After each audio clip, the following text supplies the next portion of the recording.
Agora sim, pessoal, gravando, né? Muito boa noite, sejam muito bem-vindos a mais uma, né, aula ao vivo da unidade curricular de programação da produção, certo?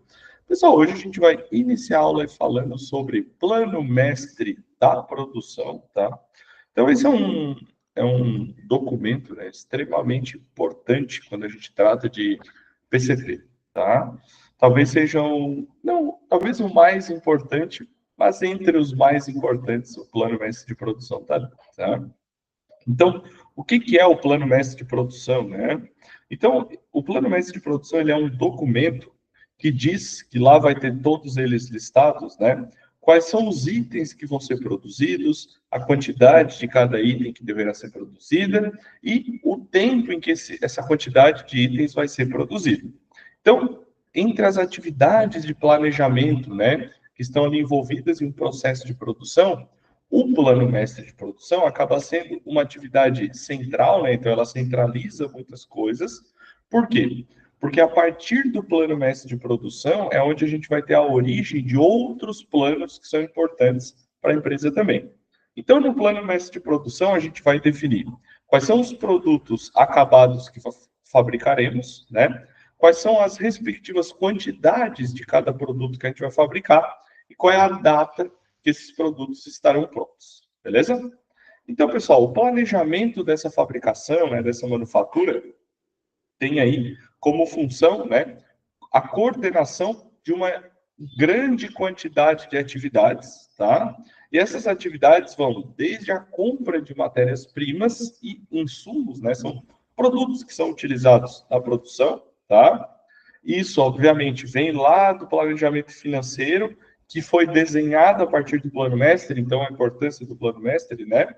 E vai atravessando a produção e se estendendo até a distribuição e também venda dos produtos que nós estamos produzindo.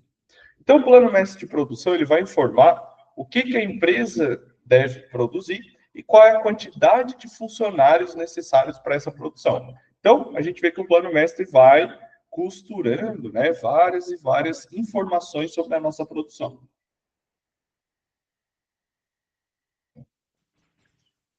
Então, o plano mestre de produção, pessoal, é um programa que vai englobar várias decisões de planejamento e dentro dele a gente vai ter uma previsão de quantidade de material necessária, de pessoas, de tudo isso de uma maneira bem específica, tá? Então esse plano mestre de produção, ele sempre vai andar lado a lado com o plano de manutenção da empresa. Por quê? Porque o plano mestre de produção é dependente da quantidade de máquinas que tem disponível para a gente poder fabricar os nossos produtos. E se a manutenção precisa parar alguma máquina para trabalhar nela, para dar manutenção, o nosso plano mestre de produção fica defasado. Por isso que o plano mestre de produção tem que caminhar lado a lado com o plano de manutenção da empresa, tá? E aí no plano mestre de produção a gente vai considerar demanda, produção geral, horas disponíveis, horas trabalhadas, qual é a disponibilidade de material que a gente tem, a mão de obra, qual é a capacidade instalada, tempo de atividade e metas gerenciais da empresa, tá? E aí aqui a gente tem um resuminho, né? Tá, ó. A partir do plano mestre de produção, a empresa passa a assumir compromissos de montagem de produtos acabados, fabricação das partes manufaturadas internamente e da compra dos itens e matérias-primas produzidos pelos fornecedores externos. O plano mestre de produção faz a conexão entre o planejamento estratégico, que é o plano de produção, e as atividades operacionais de produção. Então, ela vai juntar, né? O plano mestre de produção vai juntar o plano de produção, que a gente viu semana passada, na outra semana, e as atividades operacionais, que é basicamente a fabricação mesmo do produto, tá? E aí, pessoal, existe mais ou menos um passo a passo aí que a gente pode seguir para a criação de um plano de produção. Quais são os passos, né? A gente tem aqui basicamente 8 passos. Primeiro, a gente vai agrupar os produtos em famílias afins, né? Então, por exemplo, eu não posso agrupar um lápis com uma roda de carro, por exemplo, né? Então eu vou agrupando lápis com lápis, caneta com caneta, borracha com borracha, apontador com apontador, carro com carro, vou agrupando dessa maneira, tá? Depois eu devo estabelecer o horizonte e os períodos de tempo a serem incluídos no plano. Então, eu vou dizer quanto tempo eu vou levar para fazer cada atividade, tá? Terceiro passo, determinar a previsão de demanda dessas famílias para os períodos no horizonte de planejamento. Então, eu vou ver nos períodos que eu estabeleci no passo anterior, qual é a demanda que eu vou precisar. Então, quantas horas de máquina, quantas pessoas, quanta matéria-prima, então eu vou prever tudo isso aí. Quarto, determinar a capacidade de produção e os estoques que vão balizar o plano, né? Então, eu vou ver quanto de produção eu vou precisar, quanto de estoque eu vou precisar, tudo isso para poder, né, produzir os nossos produtos. Depois, determinar os custos de cada alternativa de produção disponível, né? Então, às vezes a gente tem várias alternativas, mais de um jeito de fazer aquela produção, a gente vai ver qual que custa menos, obviamente. Depois a gente vai desenvolver planos de produção alternativo e, a partir disso, calcular os custos decorrentes disso. A gente vai analisar as restrições de capacidade produtiva. Isso às vezes acontece, tá, pessoal? Principalmente por conta da manutenção, por exemplo, tá? Então, aquele um produto X eu não vou conseguir fabricar agora, porque a máquina que dá o acabamento no produto está dando manutenção. Então, isso é uma restrição de capacidade produtiva, tá? E aí depois eu vou eleger o plano mais viável estrategicamente, tá? E aí, pessoal, ali, ó, com o objetivo de auxiliar nos cálculos, esta fase tem um arquivo, né? Então a gente vai ter um arquivo aqui com informação de todo bem precisas, né? De todos os itens que vão ser planejados, né? Como uma demanda prevista e real, programação de recebimentos, estoques existentes e projetados, e também informação sobre eventual necessidade de produção. Então, por exemplo, a gente tem dois exemplos separados, né? Aqui a gente tem nas linhas, né? As informações, então, ó, demanda prevista, demanda. Aqui não, aqui. Demanda prevista, demanda confirmada, recebimentos programados, estoques projetados e o plano mestre de produção. Dividido em 2 meses, né? Cada mês com 4 semanas. Então, eu vou preenchendo aqui as semanas. Ok? E no segundo exemplo, a gente tem a semana ali como uma coluna e as linhas, né? Como os dias da semana, né? Então, no caso, com as semanas separadas, né? Então, primeira semana, segunda, terceira, quarta e quinta.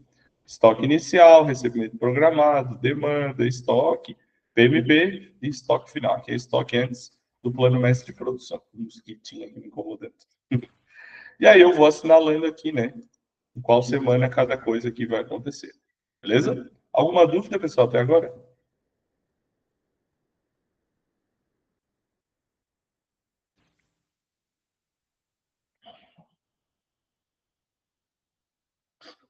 Não? Então tá, continuamos. Então, tá. Então, esses dois quadros, pessoal, eles apresentam o quê? Né? A projeção, como a projeção do estoque ele vai influenciar no plano mestre de produção. Por quê? Porque o estoque que eu projeto é a etapa ligeiramente anterior à do plano mestre de produção. Então, se eu faço algo errado aqui, eu prejudico todo o meu plano mestre de produção, né? Então, por isso que é importante para as empresas a gente ter uma gestão de estoque, né, muito bem feita, para contornar esses pequenos erros de produção e nivelar o ritmo da produção para a gente não ter algum tipo de problema nesse sentido, ok? E aí, pessoal, a partir do momento que eu tenho os itens que vão ser produzidos para o meu estoque, a gente precisa incluir uma nova informação nesse arquivo aqui, que é o quê? Disponibilidade de entrega. A partir de que momento eu consigo estar disponível para fazer a entrega daquele produto. Então, essa informação ela vai servir para quando? Né? Quando eu tiver alguns casos que eu tenho itens que não são produzidos sobre encomenda, ou seja, itens de estoque. E a partir disso, eu consigo ter uma melhor previsibilidade, né? Porque eu sei quando eu vou vender, dos compromissos que a gente pode assumir. Por quê? Se eu tenho um bom plano mestre de produção, eu consigo saber quando eu vou fabricar, quando vai estar pronto e quando eu consigo entregar. E aí fica do jeito que a gente gosta, tá? Então, pessoal, O plano mestre de produção, ele tem como objetivo, né, ali, abranger os produtos acabados, né, já prontos, que vão ser entregues para os consumidores finais, tá? Mas ainda existem alguns casos em que esse produto demanda de outros produtos acabados. O que isso quer dizer?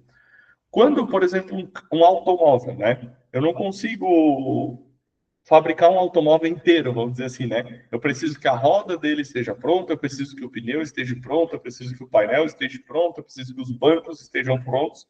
Então, são componentes que eu preciso ter eles prontos para ter o meu produto acabado, né? Então, isso vai acontecer muito também quando nós fizermos o nosso plano mestre de produção. Dentro do plano mestre de produção, a gente tem o tempo padrão, né? Isso é o quê? É um roteiro de fabricação que vai nos mostrar o tempo necessário para a gente construir um produto acabado. Então, por exemplo, eu sei que para produzir um carro eu demoro, sei lá, 8 horas.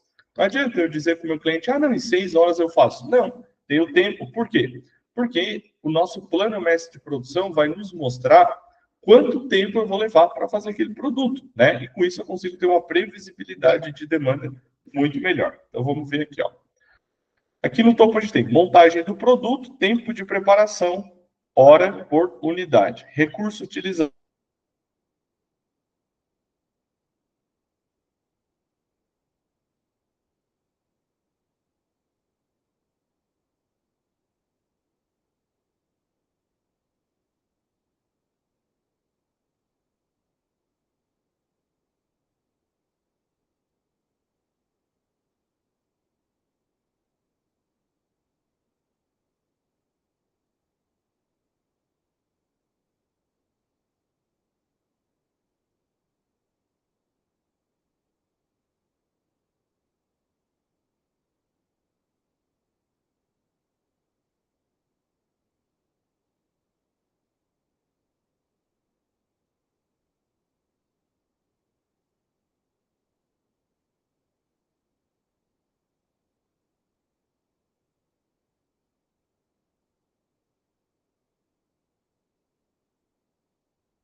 Voltei. Ué, tem uma ziquezira aqui na minha internet, sei lá o que. Mas voltei. Aí, mas voltei. Tá, deixa eu voltar lá pro slide. Tava empolgado falando. Acontece. Beleza, vamos lá então. Então tá. Quando eu vou voltando, né? Então, pessoal, o tempo padrão de um plano mestre de produção, né? Ele segue ali um roteiro de fabricação. Esse roteiro de fabricação é o que vai estipular o período necessário para a gente construir um produto do zero, né? Desde a compra do material até o produto. Só que existem, né, dois caminhos que eu posso levar, né? O caminho aqui do lado esquerdo, que a gente está aqui, ó, esse caminho de cá, que eu posso fazer a quantificação desse tempo do produto zero até o produto montado, pronto, certo? Ou a quantificação desse caminho B aqui. Esse caminho B é diferente, né? Por que ele é diferente? Porque ele pega submontagens, né? Então ele pega pedaços menores, destrincha. Então, por exemplo, vou dar o exemplo do carro novamente, tá? No caminho aqui da esquerda que a gente tem, né, para quantificar esse tempo, no caminho da esquerda, eu vou colocar, o carro começou a ser fabricado 4 da tarde, terminou às 17, desculpa, 8 da manhã, terminou às 16 horas. Ponto. Então eu sei que para fabricar um carro demora 8 horas, certo? E o caminho da direita, ele vai por subprodutos. O que isso quer dizer? O aro do carro demorou das 8 às 9. O capô demorou das 8 às 11. O volante demorou das 10 às 10 e meia. E aí eu vou quantificando todas as peças, né, todos os componentes que eu preciso para poder montar o meu carro. Qual que vocês acham, ou se vocês tivessem que trabalhar numa fábrica fazendo isso, né, quantificando esse tempo, qual dos dois vocês escolheriam? O por produto ou por subproduto ali? O que vocês acham?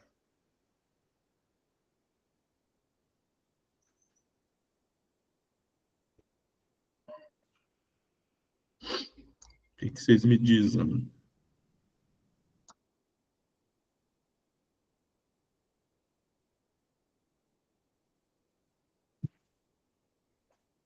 Subproduto é uma boa. Na verdade, não tem resposta errada, tá? Pode ser qualquer um dos dois. Os dois existem, né? Os dois são usados. Eu prefiro o de subproduto também, né? Por etapas. Por quê? Se eu tenho algum problema no meio do caminho, eu sei que hora que deu o problema, onde deu o problema, e é melhor que a gente quantificar isso, né?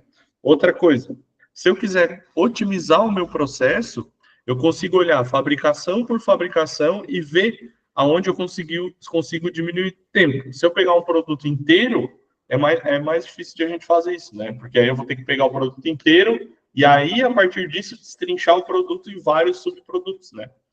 Então, eu também prefiro pegar essa parte da direita ali, que são os subprodutos, beleza? Continuando. Ainda falando um pouquinho de tempo, pessoal, a gente tem dois níveis que a gente fala, né, de planejamento.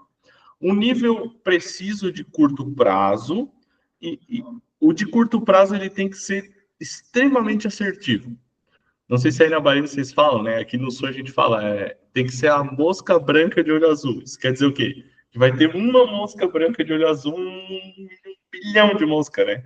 Todas as moscas pretas de olhos vermelhos, né? A gente tem que acertar exatamente a mosca branca de olho azul. Então ela tem que ser extremamente assertiva. Por quê?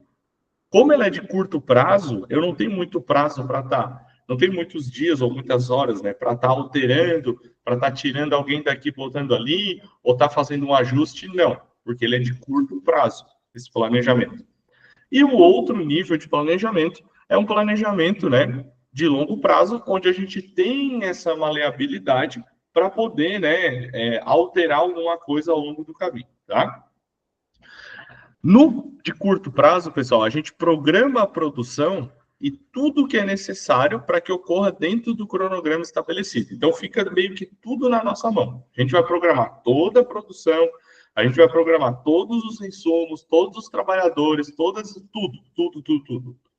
E no nível a longo prazo, onde a gente tem, pode ter essas alterações, né? O plano mestre de produção, daí ele é utilizado para planejar uma capacidade futura, né? Por quê? Porque eu tenho mais esse longo prazo, então eu tenho que olhar um pouquinho mais lá para frente, porque agora já está acontecendo, né? E aí com isso eu consigo negociar prazo, negociar preço, e isso vai melhorando, ok? E aí, pessoal, a partir disso a gente tem que fazer uma análise, né, da capacidade de produção. E aí a capacidade de produção tem alguns passos, né? O primeiro passo, a gente identificar recursos que a gente vai incluir na análise, né? Então, né, nessa análise, né, análise de capacidade de produção, tá? Então, eu vou usar uma versão simplificada, tá? Utilizando alguns recursos críticos ou alguns gargalos de produção que eu já sei que existem, tá? Então, eu vou botar quais são os itens que eu gostaria de avaliar, tá? Nessa análise de capacidade de produção. Segundo passo, obtenção do padrão de consumo da variável a ser analisada. Então, como é que eu vou analisar? Vou analisar por horas máquina, vou analisar por unidade, vou analisar por metro cúbico. eu posso escolher, né? Então, por exemplo, se eu for produzir petróleo, vou ter que analisar por metro cúbico. Se eu for produzir uma peça num torno, eu vou analisar por horas máquina, quantas horas aquela máquina levou para fazer aquele produto, né? E tudo isso, né, vai lá dentro do nosso plano mestre de produção. Com isso, a gente consegue ter um valor bem mais preciso, né, em cima de cada produto acabado e quanto cada produto acabado consumiu do nosso potencial de fabricação. De pessoas, de máquina, de matéria-prima, de energia, de água, e varia de acordo com o produto, né? Terceiro, multiplicação do padrão de consumo de cada produto e seus recursos pela demanda prevista no período. Nesse passo, temos o consumo que será demandado da empresa. Então, multiplicação do padrão de consumo de cada produto.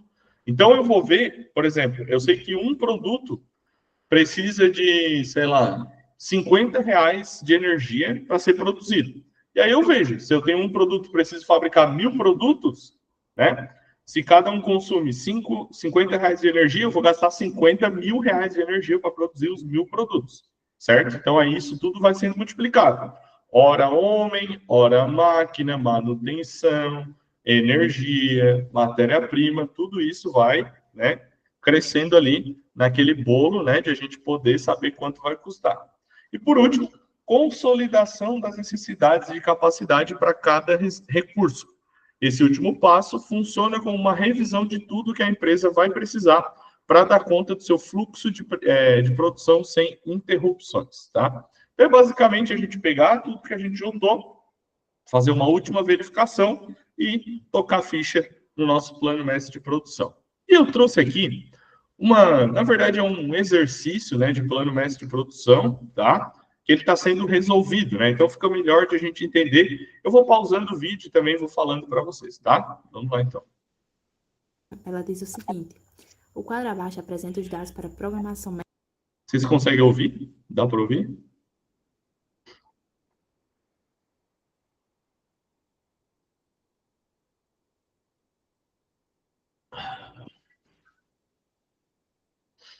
Tá baixo? Isso aumenta um pouquinho também.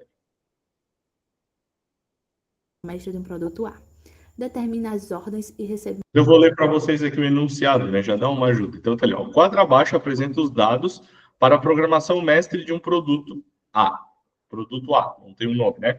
Determinem as ordens e recebimentos planejados, sabendo que o lote fixo é igual a 20 unidades e o lead time de uma semana.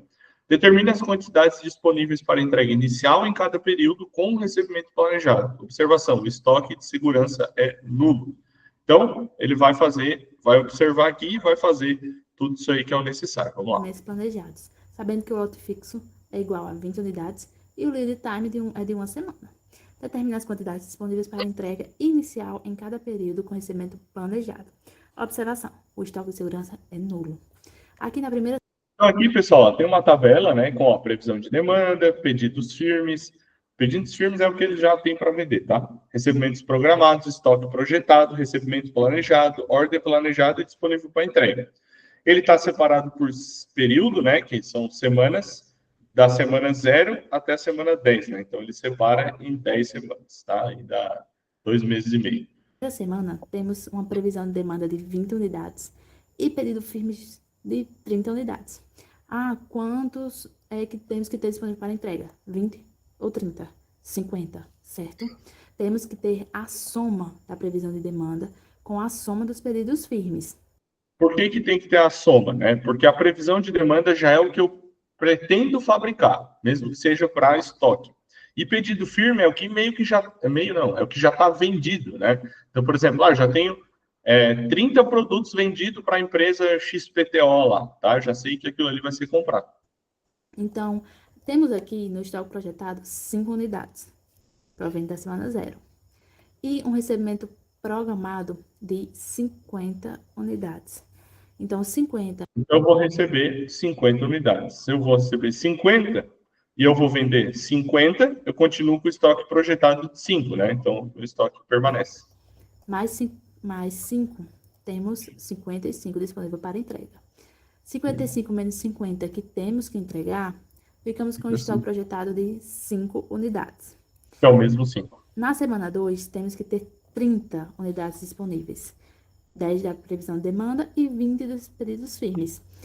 Então, nós temos somente 5. Então, temos que fazer uma ordem, né, planejada.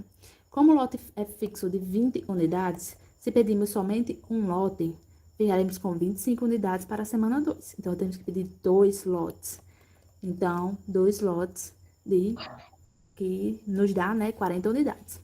Essas 40 unidades vão chegar aqui, porque o lead time é de uma semana, então vão chegar aqui na semana 2, essas unidades. Então, 40 que vai chegar, mais os 5 que temos no estoque, ficamos com 45 unidades disponíveis para entrega. E, ao final da semana, teremos 15, pois 45 menos as 30 entregues, ficaremos com 15 unidades. E assim, sucessivamente, certo? Aqui, na 7ª, 8ª e 9ª semana, temos estoque de 0. Pode isso? Sim. Certo? Pode, pois Por quê? Porque ela vendeu mais do que produziu, e aí consumiu do estoque da empresa. estoque de segurança ele é igual a 0. Olá, tudo bem? Meu nome é Luiz Henrique. Dando continuidade à apresentação, nós temos agora Essa é uma outra questão, tá? a questão 2, onde esse quadro representa a programação e mestre da produção, no qual ele vai ter, a produção vai ser feita em lotes fixos de 10 unidades, com um lead time de 3 semanas, ou seja, 3 semanas para ser entregue a partir da ordem, e um estoque de segurança de 3 unidades. Dito isso, na semana 0, nós temos um estoque de projetado igual a 5 unidades. Bem, com 5 unidades e um recebimento programado de 36, nós teremos 41 unidades disponíveis para a entrega. Por quê? Porque eu vou ter um recebimento de 36 peças já programado, mais 5 que o meu estoque já tinha. Então, eu vou ter disponível para entregar 41. Entrega no início do mês.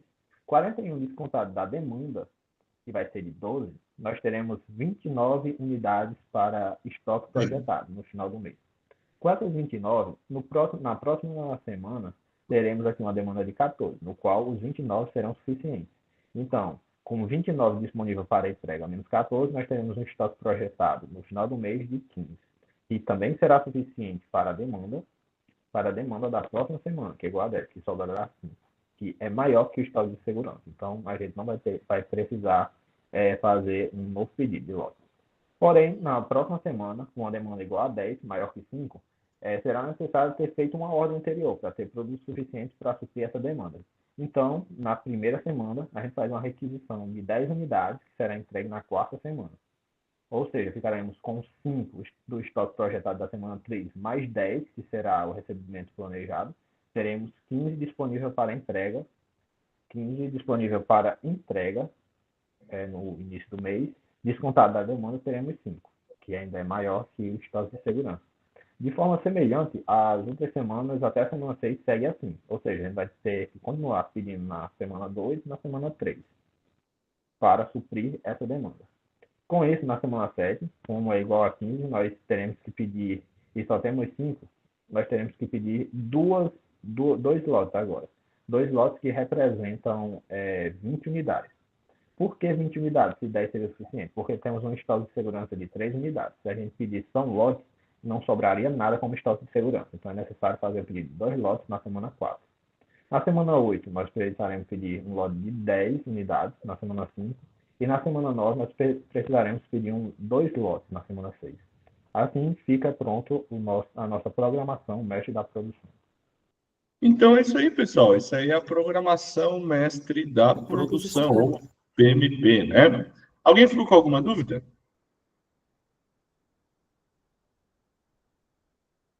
Então, ali, né, na programação mestra da produção, eu vou ter toda a capacidade da minha empresa, né, que eu tenho de produção, eu vou ter o estoque, eu vou ter o quanto que já está vendido, o quanto que eu preciso vender, o quanto que vai gerar de estoque, e isso nos auxilia para fazer essa previsão de demanda, né? Fica muito, muito bom.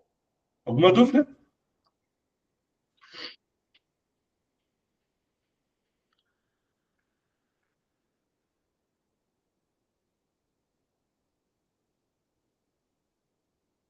Não? Então tá. Vamos fazer um intervalinho aí até 19 horas. Daqui a pouco a gente volta aí para falar de sequenciamento de produção, tá, pessoal? Outro tema, show de bola. Até daqui a pouco.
Então tá, minha galera, vamos voltar.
Voltei. Ainda bem que eu não tinha começado a falar ainda. Voltei. Vamos lá. Hoje a internet tá difícil. Tem dia que é complicado. Tem dia que é complicado. Vamos lá. Então vamos falar um pouquinho, né, de sequenciamento de produção, pessoal. Primeira técnica de planejamento que a gente vai ver, né, talvez seja a mais utilizada aí, é o sequenciamento de produção de Gantt, tá? Talvez vocês já tenham ouvido falar em Gantt em algum momento, mas é porque, vamos dizer assim, que ele foi um estudioso, né, dessa parte de produção, PCP, né? Então, por isso que a gente ouve falar bastante nele, né? E essa é uma técnica de planejamento de planejamento e programação, desculpa, que vai utilizar o diagrama de Gantt, né? Que foi Gantt que desenvolveu o diagrama de Gantt. Para que serve isso?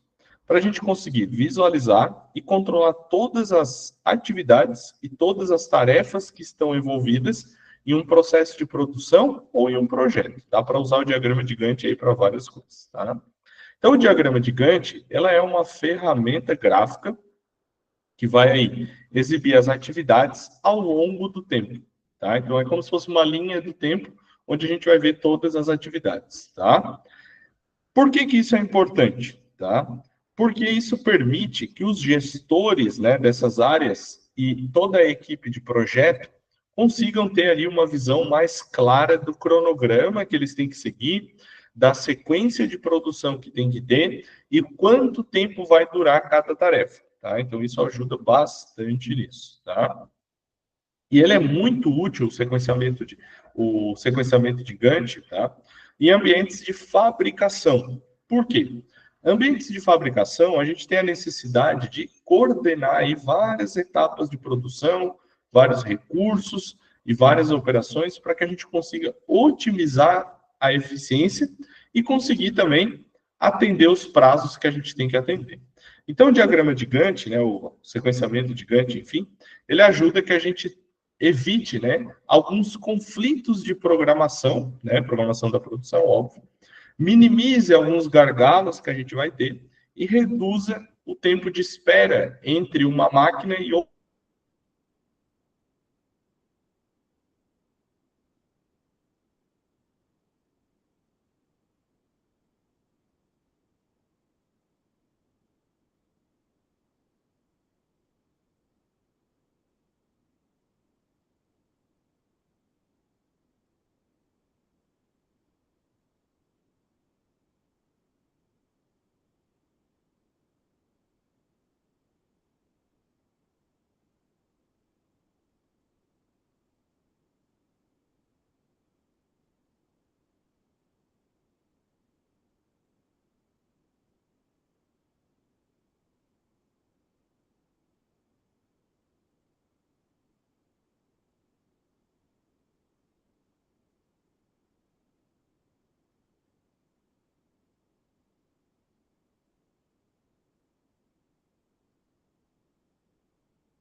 Alô, vamos ver se vai agora. Resetei o meu modem aqui, vamos ver. Vai lá, José Cláudio, sem problema. Vai lá, tranquilo. Dei uma resetada no modem aqui, às vezes dá uma ajudada, né? Deixa eu voltar aqui para lá.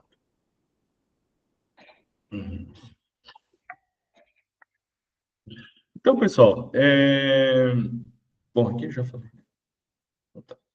Então, pessoal, alguns preceitos, né, que são utilizados aí no sequenciamento de Gantt, né? A gente tem aí, obviamente, muito difundido no mundo, muito utilizado, tudo isso. E como a gente sabe, né, tudo que é feito por muito tempo, né, seguem alguns preceitos aí, né? E no sequenciamento de Gantt não é diferente, tá? Então, alguns preceitos são atividades e tarefas, tá? Então, as atividades são as diferentes etapas ou processos envolvidos na produção do projeto. E as tarefas são as unidades de trabalho específicas dentro de cada atividade, tá? Então, por exemplo, é como se fosse a atividade é um negócio macro, tá? Então, a atividade é tudo que envolve algo que esteja sendo feito. E a tarefa são pequenas partes, né, de uma atividade grande, certo? Segundo, duração. Cada atividade ou tarefa é atribuída uma duração estimada, indicando quanto tempo é necessário para concluir, tá? Então, toda tarefa ou toda atividade, ela tem que ter um tempo estimado. Eu não posso ter uma tarefa ou uma atividade que não tenha um tempo estimado, beleza? Terceiro, relações de precedência. Então, o sequenciamento de produção de Gantt, leva em consideração as relações de precedência entre a atividade. Ou seja, quais atividades precisam ser concluídas antes que outras comecem. O que isso quer dizer? Por exemplo, eu vou produzir uma peça, tá? E essa peça ela precisa ser usinada e depois feito um acabamento, certo? Eu não posso fazer o acabamento antes da usinagem. Tem que fazer usinagem e acabamento, certo? Então, isso é a precedência, né? Então, quando a peça está no acabamento, quer dizer que ela já foi usinada. Ela precisa terminar a usinagem para poder ser acabada. Fechou? E o último, diagrama de Gantt, né? O diagrama de Gantt é uma representação gráfica de todas as atividades ao longo do tempo, onde cada atividade é representada por uma barra horizontal com um comprimento proporcional à sua duração. E as barras são organizadas ao longo do eixo de tempo, tá? Deixa eu ver se eu coloquei aqui. Ah, tem aqui, ó. Então, esse aqui é o diagrama de Gantt, né, pessoal? Depois eu volto ali no slide, mas só para mostrar para vocês. Aqui a gente tem o tempo em semanas, né? 0 semanas, 5, 10, 15, 20, 25 e 30. Aqui cada tarefa, ó. Então a gente tem tarefa 1, 2, 3, 4 e 5. Essas barras indicam quanto tempo cada atividade vai levar para ser feita, né? Então, por exemplo, a tarefa 1 vai levar aqui mais ou menos 2 semanas. A tarefa 2, então aqui, ó, a gente já pode ver que a tarefa 1 começou na semana 0. A tarefa 2 começou só aqui depois da tarefa 1. Então, tem uma relação de precedência, né? O que isso quer dizer? Eu só posso começar a tarefa 2 quando a tarefa 1 terminar, que durou da semana 2 até a semana 8, mais ou menos aqui. A terceira também tem uma relação de precedência, né? Ou seja, ela só pode começar depois que a tarefa 2 terminar, e assim por diante. Então, todo esse projeto aqui levou 25 semanas, tá? Me fugiu a palavra. Outro conceito utilizado no sequenciamento de Gantt é de recursos, né? Então, além dessas atividades e das tarefas, o sequenciamento de produção de Gantt também vai levar em conta, né, aonde a gente vai alocar recursos, né, como mão de obra, máquinas e materiais.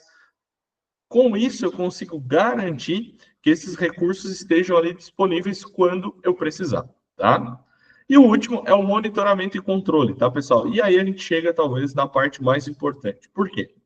Quando o sequenciamento de Gantt foi definido e foi implantado, né, ou implementado, ele vai servir como uma ferramenta de monitoramento e controle para o quê? Para a gente conseguir garantir que o nosso projeto ou nosso processo de produção ele esteja seguindo o cronograma conforme foi planejado. E é isso que a gente procura quando a gente vai para o sequenciamento de Gantt, né? Obviamente, algumas alterações podem ser feitas aí ao longo do caminho, tá? Por quê? Algumas coisas vão mudando ao longo do tempo, tá? Mas, de maneira geral, a gente consegue utilizar o sequenciamento de Gantt como uma maneira mais visual, uma maneira melhor estruturada de a gente conseguir planejar, programar e gerenciar todas as atividades dentro de um projeto grande, né? Um projeto que seja mais complexo, né? Então ele vai facilitar ali que todos consigam ver, que todos consigam se comunicar de um mesmo nível, né? Para a gente poder ter um sucesso aí no nosso projeto. E esse aqui é o diagrama de Gantt, como eu já mostrei para vocês, né? Pulei um pouquinho para frente. E aí, nisso a gente entra no sequenciamento de produção, tá? Quando a gente fala de programação da produção, talvez o sequenciamento seja a atividade mais importante, tá? É por quê? Por que ela é importante? Porque a partir daqui é como a gente vai definir a sequência de produção para o nosso produto até o final, tá? Por que é importante? Porque a gente tem vários clientes, e aí eu pergunto para vocês, chegam 10 pedidos, todos de clientes diferentes. Qual é o primeiro que eu vou fazer? Não sei. Eu tenho alguns modos de escolher isso, tá? E aí cada empresa escolhe o que acha melhor, tá? Basicamente, a gente tem 4 modos. O PEPS, ou FIFO, né, porque é do inglês, mas a gente chama aqui no Brasil de PEPS, que é o primeiro que entra, o primeiro que sai. O que isso quer dizer? Os pedidos vão sendo feitos conforme os pedidos que vão entrando, então o pedido 1 vai ser feito primeiro, pedido 2 em segundo, pedido 3 em terceiro, pedido 4 em quarto, pedido 4 em quarto, ok? Então, conforme vai entrando, os pedidos vão sendo feitos. Depois a gente tem o MTP, que é o menor tempo de processamento, ou seja, primeiro eu vou fazer os pedidos que tem menos tempo para fazer, depois um pouco mais de tempo, depois, e os pedidos grandes que demoram eu deixo lá para o final, tá? Depois eu tenho o MDR, desculpa, que é a menor data de entrega. Primeiro eu faço os pedidos que eu estou mais apertado, que tem uma data de entrega menor. E os que têm um prazo maior eu vou deixando para depois. Ou eu uso o IPI. Esse não é tão utilizado, mas tudo bem. Como é que são feitos o IPI, como é que é feito o IPI, né? Eu atribuo graus de prioridade para pedidos diferentes de empresas diferentes. Então, por exemplo, a empresa A tem um grau de prioridade 10, a empresa B tem um grau de prioridade 5, a empresa C tem um grau de prioridade 8. E aí, conforme quanto maior o grau de prioridade, eu vou fazendo os pedidos primeiro, tá? Então, primeiro eu vou fazer da empresa que tem 10, depois da empresa que tem 8, depois da empresa que tem 5 e assim por diante, tá? E aí eu tenho um exemplo aqui para vocês, tá?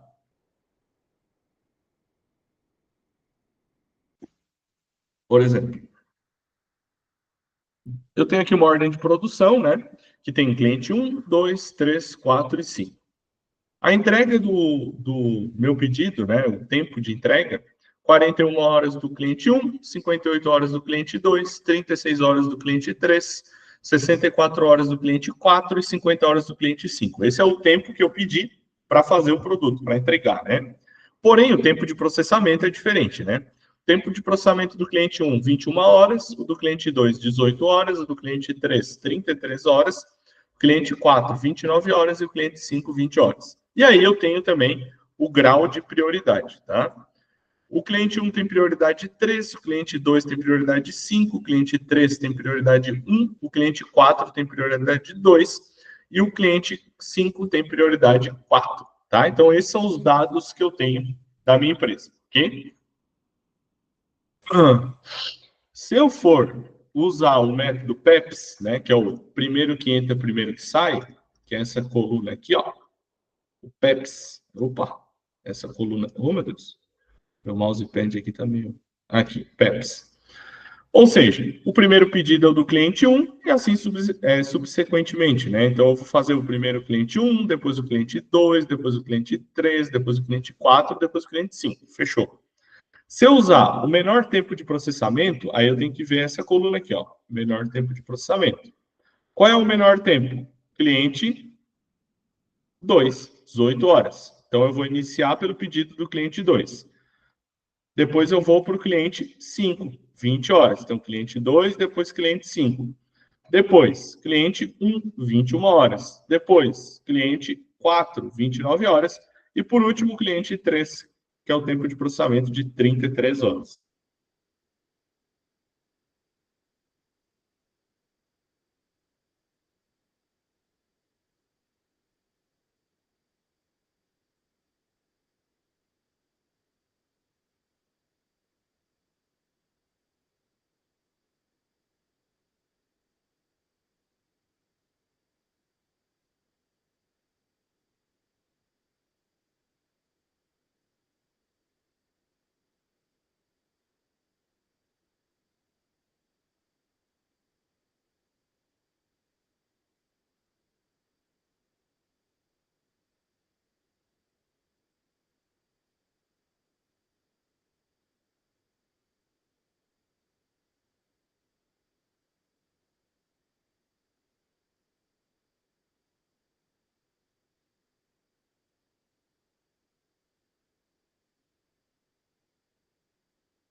Pessoal, peço perdão para vocês aí, mas é que eu estou com uma internet nova e não sei se vai me ajudar.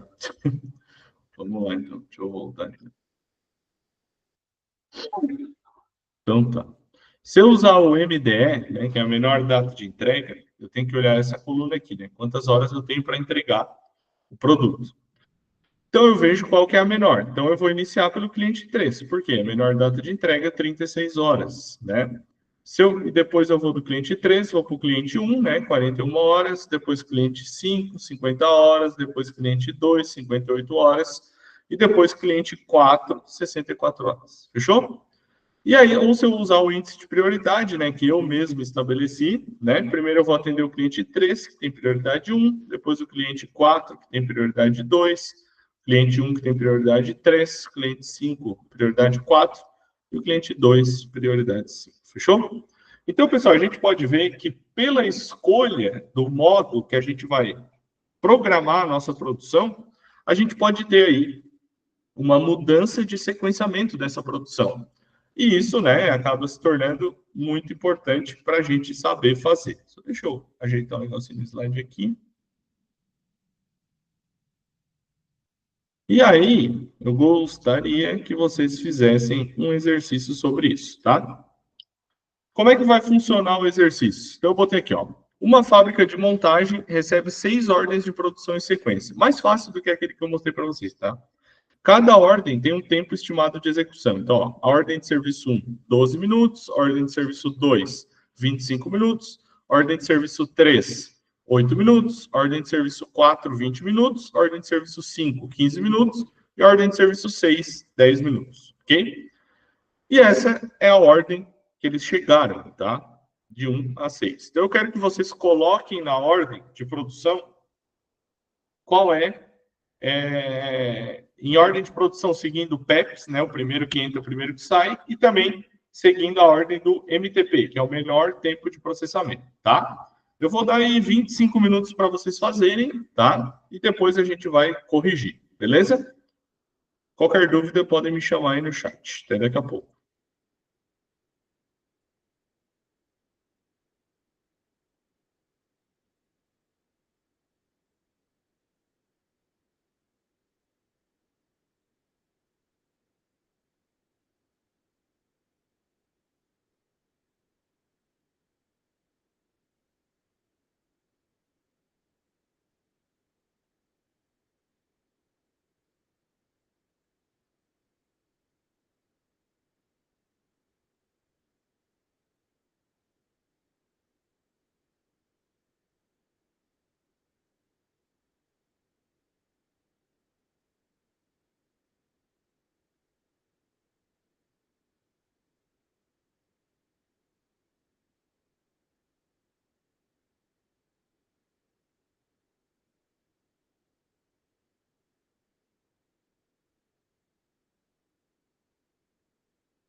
Pessoal, 10 minutinhos aí para terminar a atividade, tá?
E aí, pessoal, conseguiram fazer? Como é que ficou aí? Conseguiram? Conseguiram? Vamos lá. Opa, vamos lá. Kleber colocou sequência segundo PEPs. Primeiro a entrar, primeiro a sair. Ordem de chegada. Ordem 1, ordem 2, ordem 3, 4, 5 e 6. Fechou? Sequenciamento segundo MTP. Menor tempo de processamento. Se ordena as ordens do menor para o maior tempo de execução. Ordem 3, 8 minutos.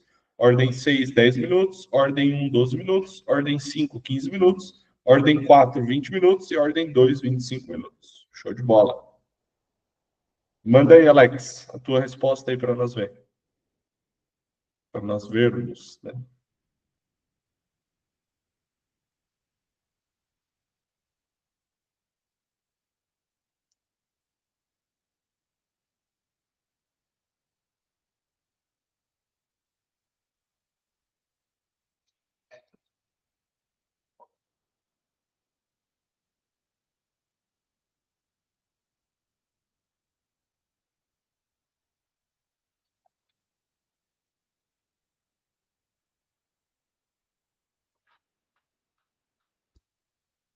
Vai mandar aí, Alex. Manda no chat aí para nós.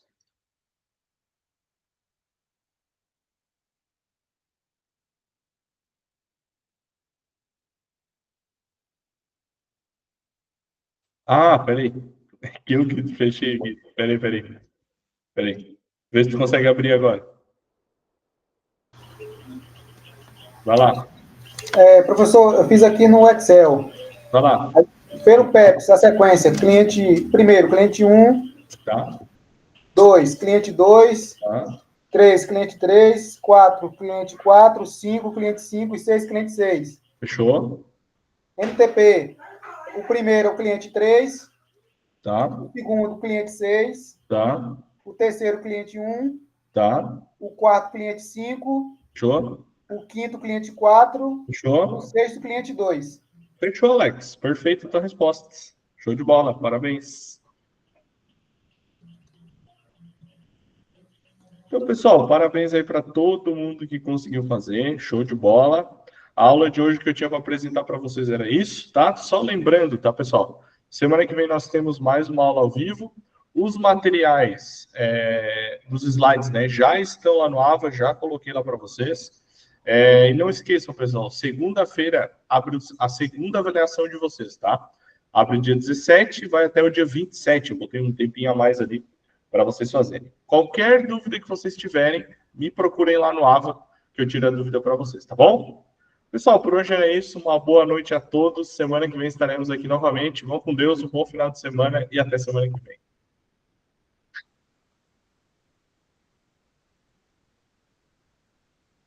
Pode, Kleber, claro. Com certeza. Quer falar pelo microfone? Professor, boa noite. Pode falar, boa noite. Eu fiquei com uma dúvida sobre... Porque semana passada, na atividade presencial, Tá. a gente fez uma atividade que a gente tinha que realizar cálculo da capacidade produtiva, Tá. aplicar procedimentos técnicos, né, para Tá. registro de ocorrências e tudo mais. Só que, tipo assim, o que minha dúvida foi que durante a semana a gente não foi que estava planejado para estudar, sabe, essa questão dos cálculos e tudo mais. Aí eu queria saber se, tipo, se isso está alinhado realmente ou se foi algum erro e tudo mais. Ô, Kleber, em alguns, o que deve acontecer como padrão é sempre estar alinhado, mas em alguns momentos do curso vocês vão perceber que vai ter essa diferença. Por quê? Pode ser por conta de algum feriado, pode ser por conta de a escola ter precisado trocar a data, ou algum momento pode ser que aconteça, tá? Mas o padrão é que não aconteça, tá bem? Mas, no caso, nessa matéria está para poder envolver cálculos? Uhum. Não, é que tem os exemplos de cálculo lá no material didático, né? Ah, sim, isso é verdade. É que, tipo assim, nem sempre... o que eu vou te falar?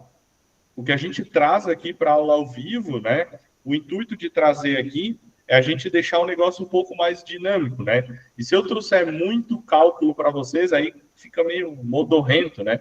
Então, algumas coisas assim mais que precisam de uma maior atenção, um pouco mais de tempo, a gente deixa um pouquinho mais para o presencial, certo?